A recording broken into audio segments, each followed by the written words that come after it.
Oh, we're going to have fun tonight. The mood was certainly festive Thursday when Mark Carney hit the stage at the Liberal Christmas party, particularly because of a special guest. So let's give a warm welcome to our newest member of the Liberal Party, Michael Ma, the MP for Union Markhamville. Markham, Unionville, actually, but it was also new. Michael Ma had been a Conservative MP until a couple of hours ago. Now, a Liberal, prompting this quip from the PM. You are going to have a much better time spending Christmas with us than Christmas with the cranks. Worth noting, Ma did celebrate Christmas with the Conservatives just the night before, dancing and picking up his secret Santa gift. The Conservatives say he still owes them money for his ticket to their party. I'm Catherine Cullen, and this week on the House, the Liberals are one more floor crossing away from a majority. The Conservative deputy leader on whether her party can stop the departures. And is there room for more private health care in Canada? Some provinces seem interested in finding out. The federal health minister on whether she plans to push back. Plus, is Team Canada still going strong? From a possible pipeline to potential referendums, we'll look at the state of confederation with two former premiers. But first, could the Liberals find a majority government under their Christmas tree? Some assembly required, of course. The House is now in session. Is it possible he just really likes Christmas parties? For all the jokes, all the jaws on the ground, Michael Ma's floor crossing could have very serious political implications. It brings the Liberals breathtakingly close to a majority. It's probably not the message Pierre Poilievre wants out there just over a month before party members vote on his leadership. So, what are the Conservatives going to do about it? Melissa Lantsman is the party's deputy leader. We spoke Friday afternoon. Melissa, welcome back to the House. Thanks for having me.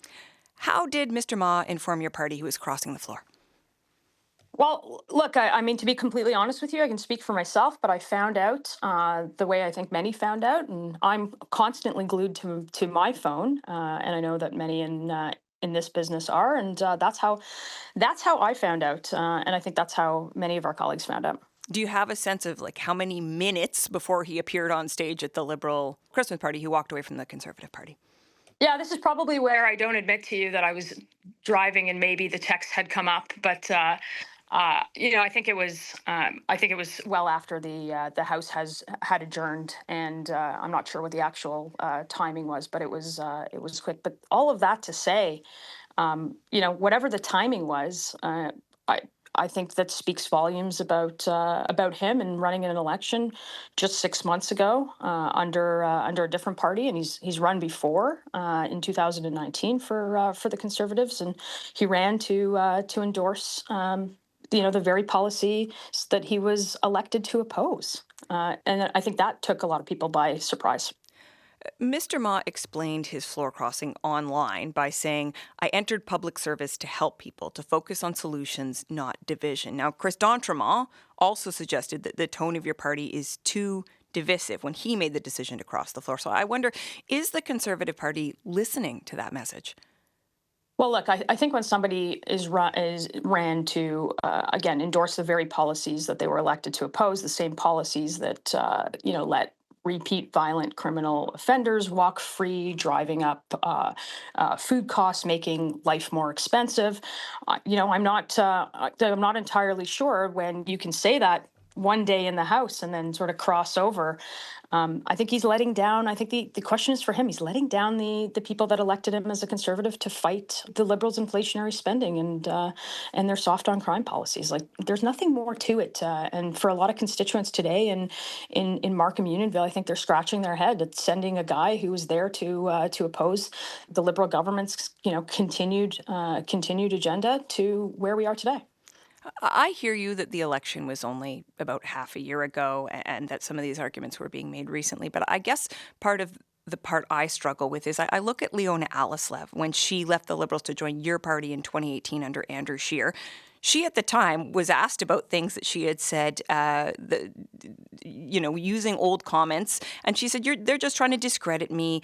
You folks obviously didn't mind the sort of switching teams because Andrew Scheer later made her deputy leader. So why was it okay for her But it's not okay for Mr. Ma. Yeah, look, I think this ultimately speaks volumes about the prime minister and frankly his contempt for the voters who one elected a minority parliament to give a minority to an untested prime minister. He didn't get that majority government, and I'm not sure what Canadians would say if that majority government is somehow achieved through backdoor deals. I think it's a very different situation. So you're saying it's because this could change status from minority to majority, that this is a different kettle of fish. Look.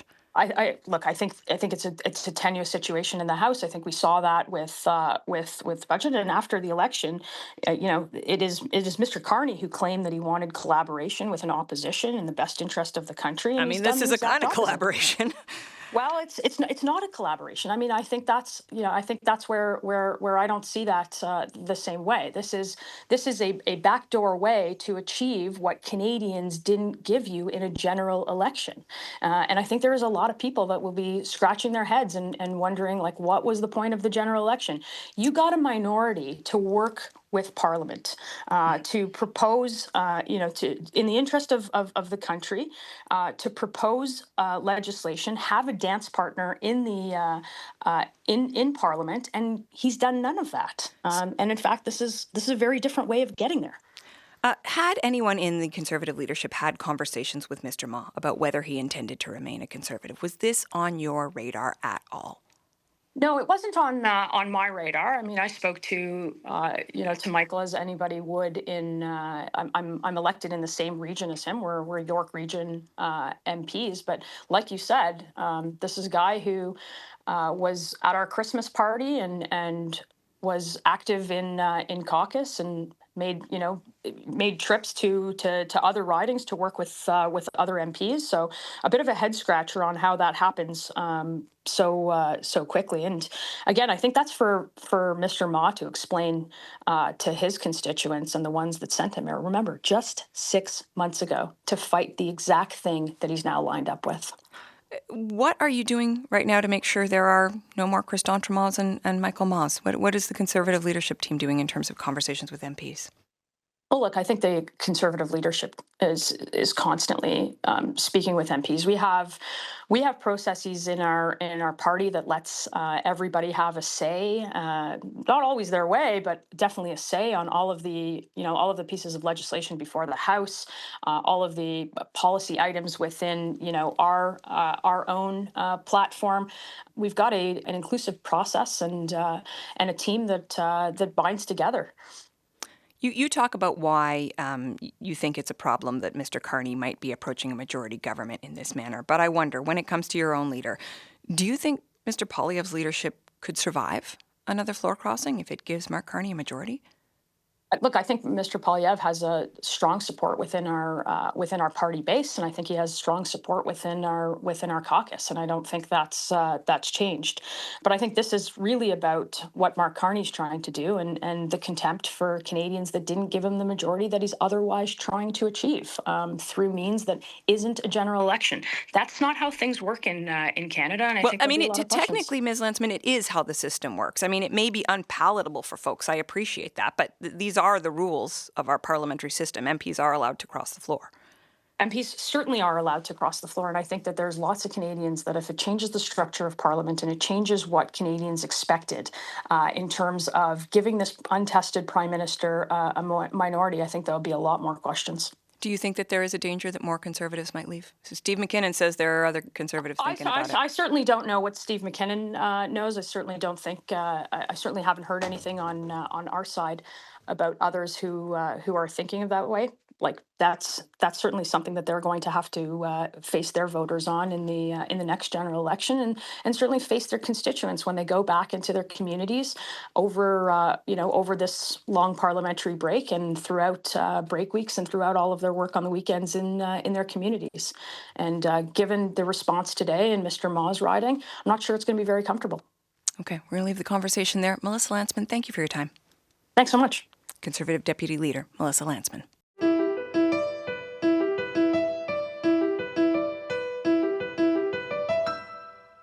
A new survey this week says about 6 million Canadians still don't have a family doctor.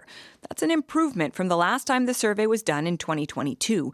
But the problem is still significant, and that's frustrating for Mundish Kaur. She worked as a doctor in India for 5 years, but since she moved to Ontario, she's been waiting. I feel very angry, to be honest, seeing that there are millions of people who don't have a family doctor. This year, Kaur is applying for residency training, a crucial step to being a doctor in Canada. She says it took her at least 3 years to write the necessary exams and get the right documents, all for the chance to be a doctor here. I have applied for family medicine, but it's just been very difficult to see so many barriers for no reason, knowing the human body is the same, knowing that everybody needs a family doctor here, and it's just very difficult, even with the governments, to talk to them. We have been engaging to increase the residency spots, or to even, doctors like me who have the experience to get some more programs or some pathways for us. But very few provinces have been able to do that. I would say it's high time that a new reform is required in the healthcare system, not just in Ontario, but pan-Canadian. There are thousands, 10,000s of internationally trained physicians all over in Canada sitting and waiting to set their practice and help everybody. They are ready to practice. So I would say they need to, everybody, not just, just not the government, but everybody has to contribute to make sure that there are more spots available, or have some better pathways available for us to make sure we are ready to practice and help people here. So, is this something the federal government is prepared to help with? And what about the changes sub-provinces are making involving private care? On Friday, I sat down with Federal Health Minister Marjorie Michel.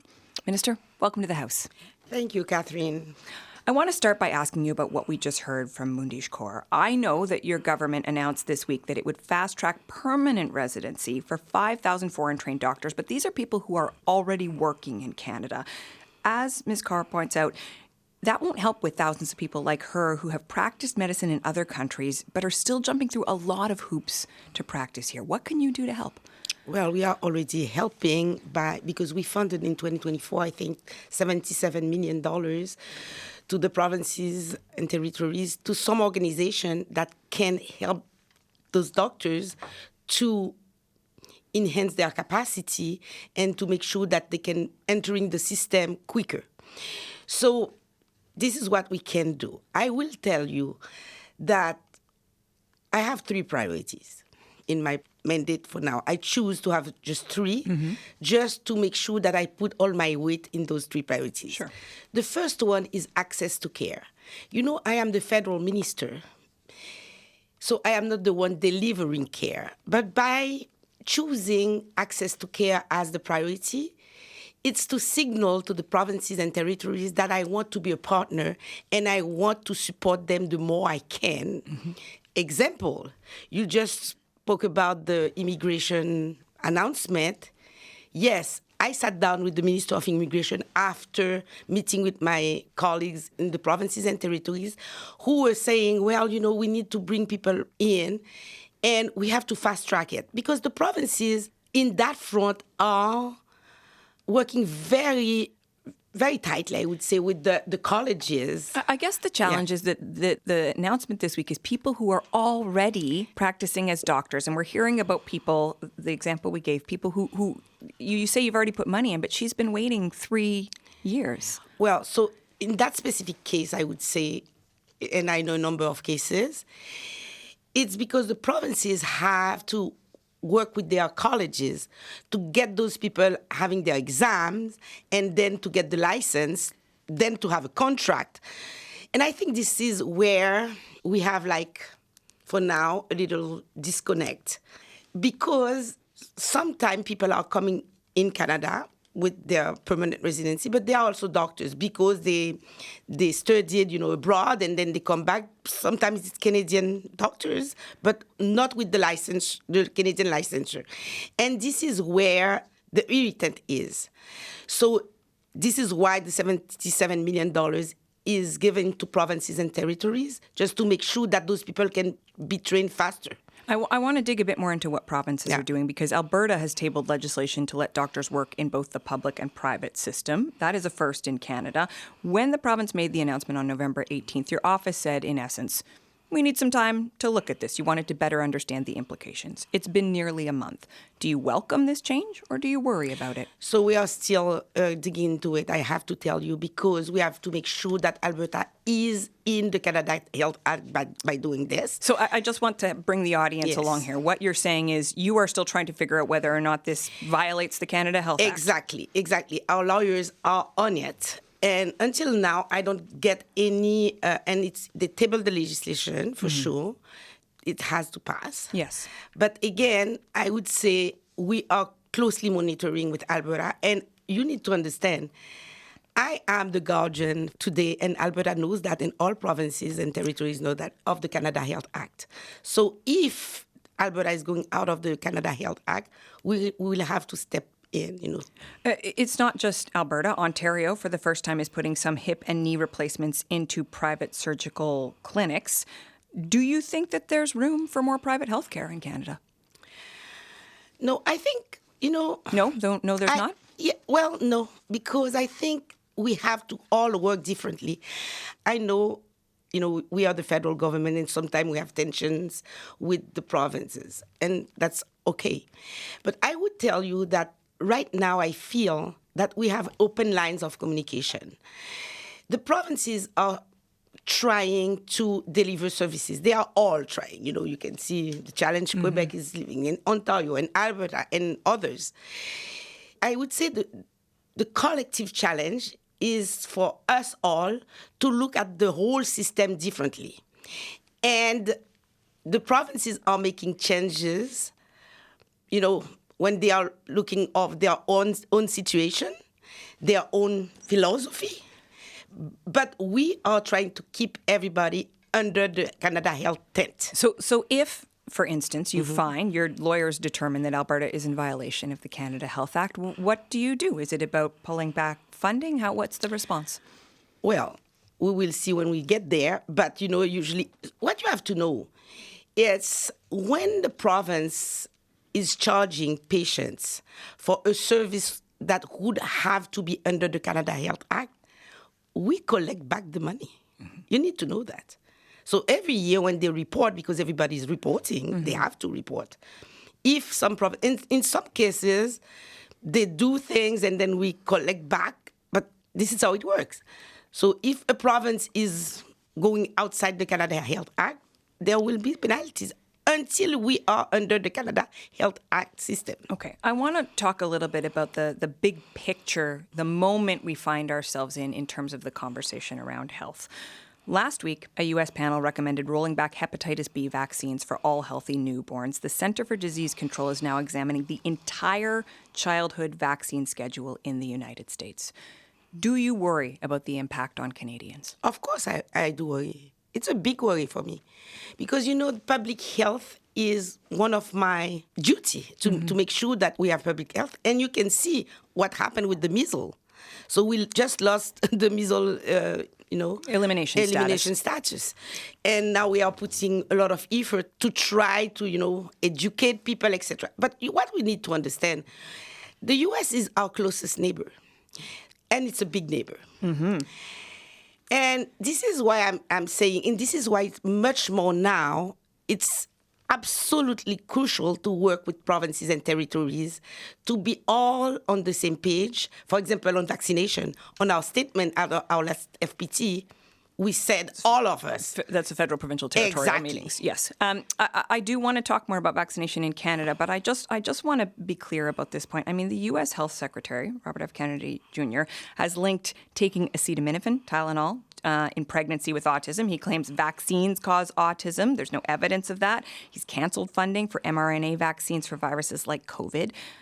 What kind of damage do you think he could be causing right now? Damage that could affect Canadians, as you say. Well, I think he will make the damage if we are buying what they are saying. Do you think Canadians are buying what he's saying? Some, because as you know, because what we need to understand, for decades, the United States was not only our neighbor, but our friend, and everything was so integrated.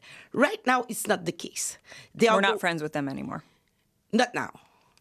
And it's a big lesson for us. We are, as I used to say, we are a big, small country. And we need now to be on our own feet. And we cannot always lean on the U.S. But it's a change of culture, I would say, for the Canadian public. And we have to build trust in science. And, and this is why when I talk, I talk a lot what other like-minded countries are doing. So we have a minute left, and this is what the note I want to end on, though. We lost our measles elimination status, as you said. What are you going to do to get Canada to pull up its socks to improve on vaccination rates and just taking better care of our population? Because this is clearly a defining health issue right now. Well, so to do that, Public Health of Canada is doing a lot of education. And second, I am relying a lot on the organization working on the ground and on the science, the health science sector, because, I don't want to politicize something that is really talking about the health of Canadians. And this is how also I am working with my critics. I said, well, can we depoliticize this? Because we are talking about health and we know we have data and my role is to protect Canadians. Okay, we're going to have to leave it there. Thank you very much for your time, Minister. Thank you. Health Minister Marjorie Michel. Lots more coming up on the House podcast, including 2 former premiers on how possible pipelines and potential referendums are having an impact on Team Canada. Conservative Jason Kenney and Liberal Andrew Furey are coming up in about 10 minutes. I'm Catherine Cullen. You're listening to The House. Making politics make sense. Make sure you give us a follow so you never miss an episode. And tell us what you think of the show. You can email us at thehouse@cbc.ca. The federal government says it is one of the most consequential changes to the criminal code in a generation. A big new piece of legislation this week that aims to create tougher sentences for crimes against children and women and target the delays plaguing Canada's court systems. Statistics Canada data suggests that because of those delays, some 10,000 cases a year are being tossed out, a significant number related to sexual assaults. But will this plan work, and what should we make of the Liberals' new tougher on crime approach? Kate Kehoe is a lawyer and visiting professor at the University of Ottawa. She's worked on programs to educate judges about gender-based violence, and she was part of the Mass Casualty Commission in Nova Scotia looking into the shooting deaths of 22 people. Welcome to the House. Thanks for having me. Let's start with those 10,000 cases a year that are getting dropped, essentially. Part of the government's plan is to ask the courts to try to find other remedies. How effective do you think that's likely to be? I wouldn't expect it would make a huge difference. The courts have considered other remedies from time to time, and the Supreme Court has encouraged that where it's appropriate, but it's hard to find a remedy other than a stay of proceedings that adequately addresses the problem, which is a violation of the accused's constitutional right to a trial within a reasonable time. The groups like the Canadian Civil Liberties Association have said, listen, you're not really addressing the root of the problem with this legislation here. This is about bigger systemic issues, including funding in the justice system. The Justice Minister said this week, well, we do need to have conversations with our counterparts in the province, but to some extent essentially said this is a thing that we can do now. What do you make of that debate? Well, I absolutely agree that the problem goes much, much deeper than anything that you can put into the criminal code. And the whole point of the Jordan decision and the decisions that have come after it is to try to get everyone involved in the justice system to work faster and to provide more resources. The federal government has some limits on what they can do to do that. They don't control provincial judicial appointments or the funding of the crowns, et cetera. I can see why the government would think this might be a help, particularly in the other provisions in that part of the legislation that address how the courts actually determine whether the trial is within a reasonable time. That may assist somewhat, but I don't believe it will really address the underlying problems. It's not a game changer is what I'm hearing. No. One of the other interesting changes in this legislation is that it makes it harder for the defense to access records from therapy of an alleged victim. That is something the Victims of Crime Ombudsperson called for in his recent report on the treatment of sexual violence survivors in the justice system. We had him on the show just a few weeks ago. Making it harder to get someone's records from therapy, how significant is that change? I think it's fairly significant. This has been an issue that's bedeviled the criminal justice system for decades. How much should be given to accused people? It's not in every case. This involves cases involving sexual offenses. And you can imagine that, particularly in those cases, the therapeutic records for the victim would be highly private, full of all kinds of material that she wouldn't want anyone to read, let alone have produced in a criminal trial. And so the current restrictions, there are significant restrictions already in the criminal code. This goes much farther and makes it almost impossible for an accused person to access therapeutic records. Do you think it'll be able to withstand a court challenge then, if it becomes that hard to access those records?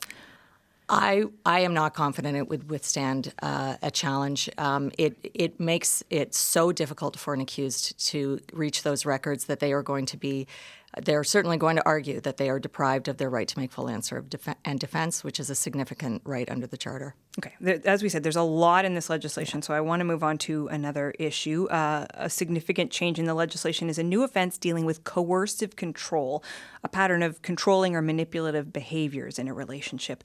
How difficult is it going to be to convict someone of coercive control?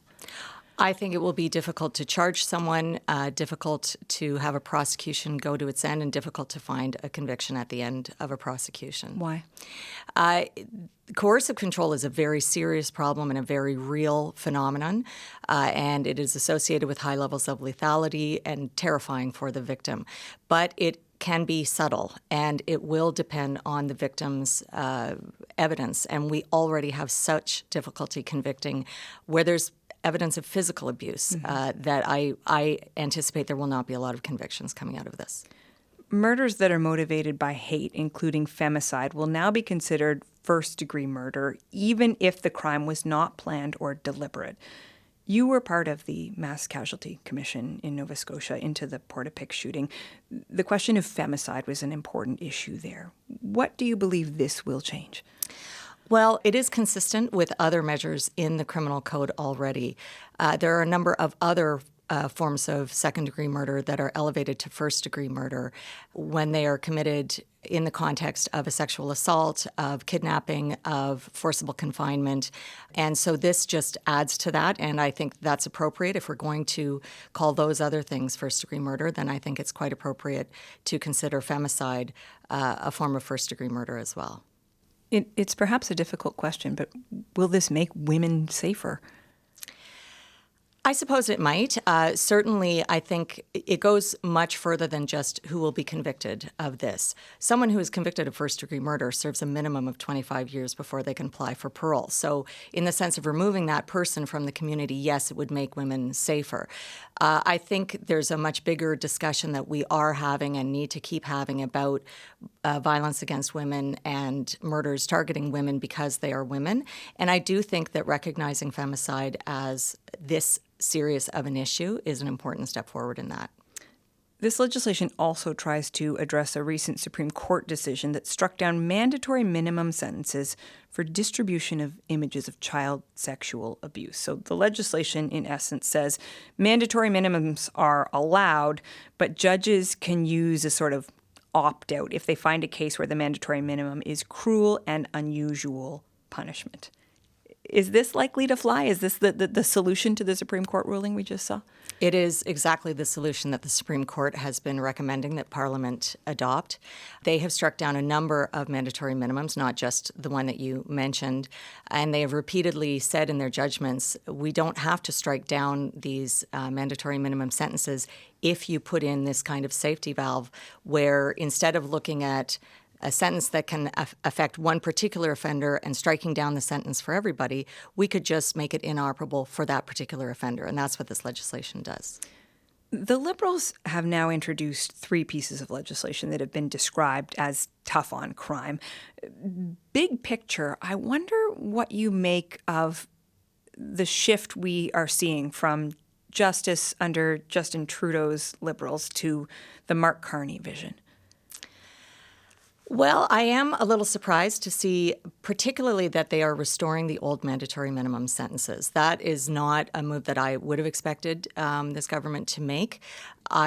Certainly many of those mandatory minimums are understandable, particularly the ones involving offenses against children and other vulnerable groups. But mandatory minimums are a source of real trouble for people in the community in a way that I'm not sure everyone understands. They are associated with guilty pleas for people who are not guilty of an offense because they fear the mandatory minimum. And they also contribute to the over-incarceration, particularly of Indigenous people. Both the Truth and Reconciliation Commission and the Murdered and Missing Women and Girls Inquiry recommended that they be removed or be tinkered with, not in the way that this government is tinkering with them. So I am a little surprised to see this. On the other hand, this move does insulate the criminal code against potential future uses of the notwithstanding clause by perhaps a different government in order to restore mandatory minimums. There wouldn't be a justification for that now that they are being restored with this judicial safety valve. So much is happening in this conversation about justice in this country, what we were just talking about in terms of the shift within the Liberals. If you were to leave Canadians with one thought about this moment in criminal justice right now, what is it that you would share? That's a big question. I think that what we are seeing is the culmination. Well, it's not the culmination, but it's another step in the decades-long struggle to achieve justice and protect, in particular, women and children from violence. That's at the heart of many of the provisions in this bill, and that has been something that's come to the forefront of public attention through the Mass Casualty Commission and other efforts. And so I'm pleased to see this effort. I'm not sure that it hits the mark everywhere, but I do think that it's a step forward. Thank you for this conversation. Thank you very much. Kate Kehoe is a lawyer and visiting professor at the University of Ottawa. Canada has had a heck of a year, a dramatic federal election, the provinces and territories first coming together in the face of economic threats from the south, then starting to feel a bit more friction, including over a potential pipeline. So we are not going to ask about the state of our union. That wouldn't really be reading the room. But we do want to check in on Canada. Joining me to discuss, Jason Kenney was the Premier of Alberta from 2019 to 2022, and before that, a minister in the Harper government. Dr. Andrew Furey was still the Premier of Newfoundland and Labrador, this time last year. We spoke to them on Thursday. Gentlemen, thank you both for making time. Good to be here. Thanks for having us. So the State of the Union is obviously an American tradition. I was thinking we could maybe go with character of confederation these days. Jason, I want to ask you, 12 months ago, we were talking all about Team Canada. How do you think we're doing on that front now? Well, not as strongly as we were when we faced the initial Trump threats to annex Canada, make us the 51st state. I think that created a unique moment of a sense of national unity and common purpose, renewal of old school Canadian nationalism that I thought was pretty gratifying. I mean, it was one of the unintended positive consequences, I suppose, of the Trump threats. I am concerned, though, and perhaps it was predictable, that over time that the intense sense of, coming together to defend our sovereignty, an existential threat, that I think that feeling has dissipated. And quite predictably, I think older and long-standing political agendas have kind of started to bubble up and reemerge. But there are certainly some hopeful signs. I would point to the recent MOU between Canada and Alberta as an example of effective cooperative federalism and a sign that two governments that have long faced a lot of tension and disagreement, particularly during the Trudeau years, have been able to come to a common understanding on a whole range of issues critical to the future of the Canadian economy. Andrew, I'm really interested in your perspective on this because, of course, you were at the table in Ottawa just about a year ago when the premiers and the Prime Minister met. It seems to me, as we were starting to have a discussion about whether oil could be used as a bargaining chip, that perhaps we were starting to see a little bit of that Team Canada fraying. What has it been like for you to watch how that conversation has gone in the subsequent year? So I take Jason's point that there may have been some dilution of the concern over President Trump and the threat to our Canadian values and our Canadian unity over the past year. That said, the president has not gone away. The president is not going away, and that threat is still real and is existential to Canadian values and the unity of the country as a whole. So while it may not be top of mind for citizens on a daily basis, it still is an imminent threat to the economy and to the values that make us who we are as Canadians. Are we still acting like it then? Do you think? I just think it's just not top of mind. I think that should there be, as there was just recently, a threat to the steel industry in southern Ontario, this will reinvigorate the sense of nationalism that is required to meet this moment. The president has not changed. In fact, we've seen strengthening of his opinions with respect and his actions with respect to an imperialistic agenda. And make no mistake, Canada still occupies a space in his head when it comes to that. So we need to ensure that while, on a daily basis and when we're living our daily lives, of course, this may not be top of mind, but it continues to be a threat and one that I believe will rally the nation. This is, as Jason said, is predictable. And in fact, as this was evolving in the early days, it was one of the points I made at the First Minister's table at the time, was my concern principally was that the president would cause chaos to the point where he was disrupting geographical and industrial alignment that has occurred across the country and causing that fragmentation and that fracturing, if you will, to create internal chaos when really Canada should be focusing on unity and external communication to the world, that Canada is back and is back with respect to its economic power engine. It's back with respect to a united front, and it's back with respect to where we want to play a role in NATO. So Canada is back. Canada is back. We're back, baby, Okay. And we're here to stay. And we can be, whether it's in critical minerals, oil and gas, renewable energy, we are here to be an industrial player on what is a generational moment that has redefined the world. We have seen a disruption in the world order that we have taken for granted since World War II, and Canada needs to play a strong role in that.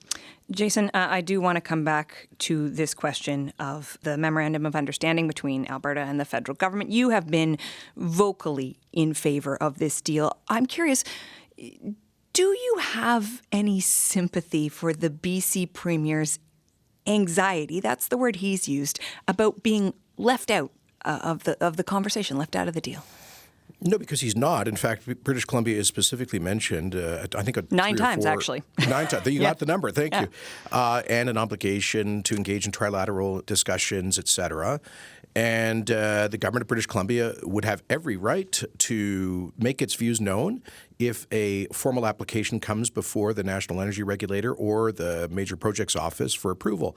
So all of that would happen. But, what we have seen is a premier, we started this year, Team Canada, let's get it done. We have to diversify our exports away from the United States. We need to do and build big things like we've never done before to turn around our decline in national wealth, productivity, competitiveness, per capita GDP, all of the things that we can control domestically, internally, that are not at the whim of a unpredictable White House. That was where we started in January and February of this year. And so Alberta said, all right, we're ready to stand up and answer the call by being the single biggest contributor to national wealth, jobs, and tax revenue if we can produce more of our energy and ship it, not to the United States, but to global markets.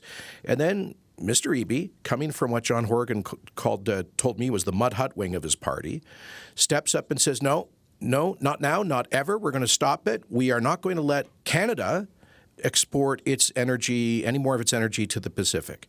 And he says it is going to jeopidize existing projects because it is going to hurt relationships with First Nations who do not want to see this pipeline. TMX went ahead with the support with benefit agreements with 111 of 119 affected First Nations. That was ratified by both the federal court and the Supreme Court of Canada. Coastal GasLink went ahead with and LNG Canada with the support of all 20 elected First Nations councils in the affected areas. And so, I agree with former Haisla chief councillor and current Skeena MP Ellis Ross when he refers to that Vancouver left-wing lawyer attitude. When he refers to David Eby's attitude coming from a activist left-wing lawyer in Vancouver, he refers to this as eco-colonialism. Let's consult the First Nations on this. When there is a project, front-end load the consultations and ensure that significant equity participation is available and on the table. We've seen that as a game changer, at least in Alberta, and a lot of major projects. So I think he's being flippant about that. And it's just the old, look, the BC Green Left has been, as John Horgan said, the mud hut wing. They were opposed to all of this stuff. And I just think he's missing the moment. I mean, if we can't increase exports of our single largest export product, which is in huge global demand, then what is the alternative? Are we really going to build a huge national economy that is resilient against the Trump threats with like fair trade co-op coffee shops in East Vancouver and Kitsilano? Give me a break. Well, I mean, listen, BC is also going ahead with LNG. I do want to bring in Andrew here because, Andrew, part of what I'm trying to wrap my brain around in this discussion is, we had Minister Dominic LeBlanc in the House last month. He pointed out the Prime Minister has said the Government of Canada will not impose a pipeline, on a province, or if there is significant Indigenous opposition. So I'd like to listen to what the president of the Haida Nation, Gaagwi's Jason Alsop, said on Power and Politics on Tuesday after he'd been in the House of Commons to hear the debate on the Conservative pipeline motion. At this point, there is nothing they could say to us to get us to change our position. This isn't about an economic opportunity. This is about looking after our homelands. And so it was interesting in the House today to hear a lot of conversation about the cost of groceries and the cost of living when the reality for us on Haida Gwaii and the North Coast is that we sustain ourselves from the ocean. So we're eating salmon and halibut and all these foods and proteins that sustain us, that help us with that cost of living. Andrew, the coastal First Nations in BC represent 8 different First Nations. Treaty 8 from Alberta is in Ottawa on Thursday saying that they are opposed to this project. If the federal government says we're not going to force it if folks don't want it and the message is no way, no how, why are we even talking about this pipeline? Well, first of all, let me just pick up on something that Jason said, and not to disagree with Jason, but I take a different opinion on how Premier Eby presented himself. I think he is doing what the Premier of British Columbia needs to do in representing the views of British Columbians, including Indigenous and First Nations. That's his job. That's his responsibility. That's not to say that he's anti-development. That's not the Premier Eby that I know. The Premier Eby that I know is thoughtful and considerate and wants to come up with solutions that satisfies not only the needs of British Columbians, but the needs of Albertans and the needs of all Canadians, including First Nations. So I think that specifically to the clip you just played, it's important to engage. This is why it is incredibly important, and I have some battle scars myself, to engage Indigenous groups early and in a real, substantial way in these discussions. They are more than equity partners. They can be more than, and they should be more than equity partners. They need to be at the decision-making table when it comes to their lands and their resources in the Canadian context of 2025. To neglect that or to diminish that in any way, shape, or form puts the project, which I support, make no mistake about it, puts the project in peril. It will take more deep conversations. It will take a deeper understanding, not just of the First Nations, but of Premier Eby's position to get that fully aligned with the Premier of Alberta and Albertans. And by the way, that is better for all Canadians. You're describing the MOU. I mean, of course, Jason. The MOU mentions BC 9 times. It mentions I'm just First taking Nations. A different position than you took with respect to how Premier Eby presented on behalf of British Columbians. Well, this I'm is not the guy I'm not disregarding what is in the written word of the MOU. I'm saying that what I'm saying is that the Premier Eby that I know is thoughtful and wants to come up with solutions. Okay, gentlemen, I want to squeeze in another topic here. One thing we are going to be hearing more and more about is the prospect of a Quebec referendum. Right now, the Parti Québécois has a 20-point lead in the polls. The Quebec election is scheduled for October. The PQ has been crystal clear. They will call a referendum during their first term as government. Jason Kenney, how should the federal government be dealing with that potential of another Quebec referendum? Well, I don't think to overreact. First of all, there seems to be this sudden unanimous view across the commentariat that the PQ is going to win. They're at like in the mid-high 30s, which is hardly a stonking lead. And I would just say there's a good chance that they don't. But if the CAQ or the Quebec Liberals can get their act together, well, they're in the midst of a corruption investigation right now. Yes. The Quebec Liberals, and people are pretty tired of the CAQ. So I think that's part of the challenge. Fair, yeah. And so there is a real prospect. I grant that. So I think the best way is to show that Canada works. I mean, look. Mr. Carney just won a significant increase in support in Quebec, including amongst Francophone Quebecers, rallying around the Canadian flag to defend Canada, including Quebec, and la nation québécoise from the threats emanating from the South. So I think, that demonstrated. And the polls show that there is nothing like close to a majority of support for separation in Quebec. I don't think we should be too sanguine about it, but I think overreacting and managing everything around the agenda of the PQ would be a big strategic mistake. Andrew, we could conceivably be in a moment where Quebec is dealing with a referendum about remaining part of Canada. It's conceivable it could be happening in Alberta, too, around the same time. And I just wonder how we make sense of that, particularly when we've been talking so much about Team Canada in the last year. Well, to Jason's point, the sentiment that you describe is numerically, questionable. I'm not dismissing that it exists and it is real and it is a force. But I think oftentimes we confuse necessary and required friction within a federation displayed on behalf of provinces with a theme of dissolution of the federation entirely. And that is an important distinguishing factor. The fact that the Premier of Alberta is strongly advocating on behalf of Albertans is her job, and we would be upset if she wasn't doing that. But every challenge that a province makes with the federal government is not necessarily an assault on the Canadian flag or a request to remove themselves from the federation. It is premiers doing their job to advance provincial agendas. With respect to Quebec, I was a young man in 1995 in the Montreal rally, and I had attended it myself. I think that in the time since then, you have seen that there is less of and I'm not a Quebecer, so obviously that's true. I'm looking at this from the outside. But there seems to be less of an appetite for another referendum, as Jason pointed out, backed up by polling. And I think there is a moment, an unusual and spectacular Canadian moment, in which Trump has caused Quebecers to rally around the Canadian flag like we have never seen before.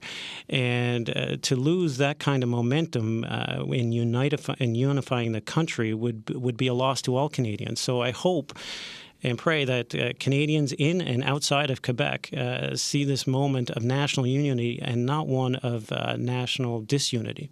Okay, we're going to have to leave it there. I'd say the state of this union, a little feisty with both of you. Thank you very much for the conversation. Cheers. Take care. Former Alberta Premier Jason Kenney and former Newfoundland and Labrador Premier Andrew Furey. Okay, that is it for us this week. Our crew on the House is Emma Godmere, Benjamin Lopez-Steven, and our senior producer this week is Kristen Everson. Technical production by J.S. Villeneuve. I'm Catherine Cullen. Thank you so much for listening.